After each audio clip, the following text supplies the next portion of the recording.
ऐसे विद्यार्थी जो एमकॉम कर चुके हैं या एमकॉम में अध्ययनरत हैं, एमकॉम करने के बाद आगे कौन से कोर्स में एडमिशन लें या करियर के लिए कौन से कंपटीशन एग्ज़ाम की तैयारी करें, ऐसे विद्यार्थियों के मार्गदर्शन के लिए यह वीडियो तैयार किया जा रहा है।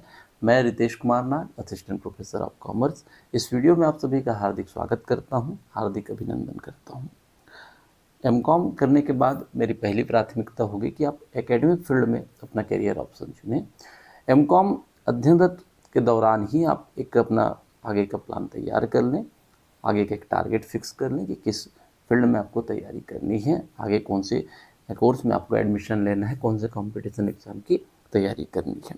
मैं यहाँ पर पहले क्रम में एकेडमिक फील्ड को इसलिए रखता हूँ क्योंकि मास्टर डिग्री के दौरान आपने 7 साल किसी विषय को पढ़ा है, 7 साल अपना कीमती समय उस विषय को दिया है।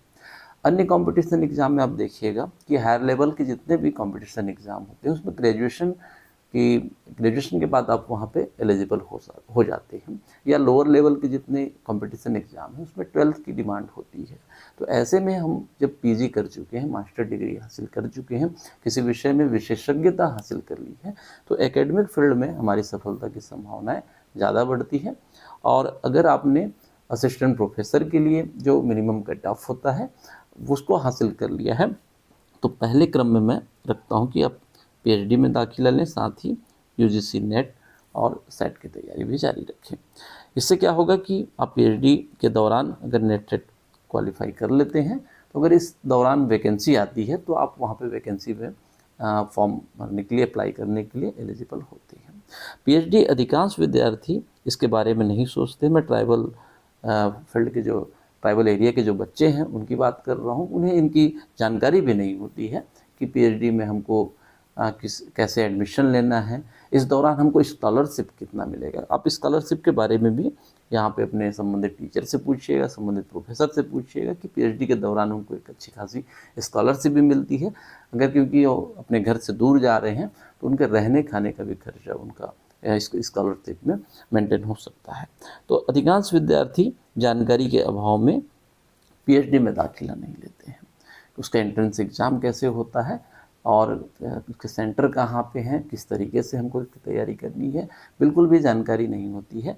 तो मैं यहाँ पर स्टूडेंट को सलाह दूंगा कि अपने टीचर से, अपने प्रोफेसर से इस बारे में पूछें पीएचडी के संबंध में, और इस लाइन में आप आगे बढ़ सकते हैं। यदि पीएचडी में एडमिशन नहीं लेना चाहते हैं तो मैं सेकेंड क्रम में रखता हूँ कि आप बीएड के एडमिशन, उसके साथ साथ नेट और सेट की तैयारी भी जारी रखें। इससे ये होगा कि आप बीएड के थ्रू आप लेक्चरशिप के लिए जो आवश्यकता है हासिल कर रहे हैं, साथ ही अगर नेट सेट आप क्वालिफाई कर लेते हैं तो असिस्टेंट प्रोफेसर के लिए भी आप एलिजिबल हो जाएंगे।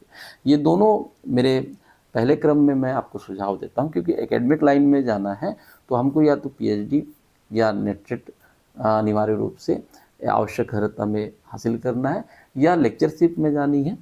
अगर हम पीजी के बाद अगर जाना चाह रहे हैं तो बीएड हमको अनिवार्य रूप से करना होगा। ये दो करियर ऑप्शन के रूप में मैं पहले क्रम में आपको सुझाव दे रहा हूँ।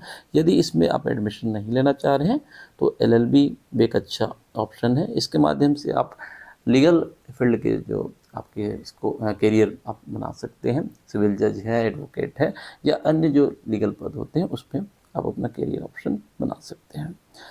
अगर आप आगे एडमिशन नहीं लेना चाहते हैं, सीधे कंपटीशन एग्ज़ाम में जाना चाह रहे हैं, तो एसएससी, बैंकिंग और रेलवे ये भी आपके लिए अच्छे ऑप्शन हो सकते हैं।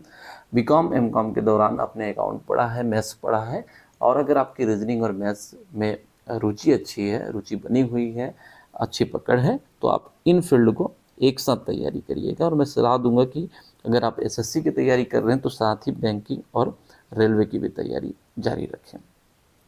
इसके अलावा यूपीएससी और स्टेट पीएससी ये भी आपके लिए करियर ऑप्शन हो सकता है। इनका जो सिलेबस होता है उसमें कॉमर्स के विषय की उतना वेटेज नहीं मिलता है, उतना मार्जिन नहीं होता है, इसलिए मैं इसको लास्ट क्रम में रखता हूँ। फिर भी आप अगर जाना चाहते हैं, प्रशासनिक पदों में आपकी रुचि है, तो ये आपके लिए अच्छा करियर ऑप्शन हो सकता है। साथ ही प्रशासनिक पदों के अलावा अकाउंट सर्विस के भी यहाँ पर पद निकलते हैं, समय समय पर उसकी भी वैकेंसी जारी होती है, तो आप यहाँ पर उसकी भी तैयारी जारी रख सकते हैं। अदर कंपटीशन एग्जाम में जैसे सीजी का पम है, या अन्य समय समय पर पीएससी के माध्यम से या व्यापम के माध्यम से या जिला स्तरीय एग्ज़ाम होते हैं उसकी भी आप तैयारी जारी रख सकते हैं। तो साथियों, ये मैंने कुछ ऑप्शन बताए हैं, आप में इसमें से जो भी आपको अच्छा लगे उसको आप करियर के रूप में आगे चुन सकते हैं। साथियों, उम्मीद करता हूँ ये वीडियो आपके लिए यूज़फुल रहेगा, हेल्पफुल रहेगा। ज़्यादा से ज़्यादा शेयर कीजिएगा ताकि ऐसे विद्यार्थी जिन्हें इनके बारे में जानकारी नहीं है इस वीडियो के माध्यम से जानकारी का लाभ ले सकें। Thank you.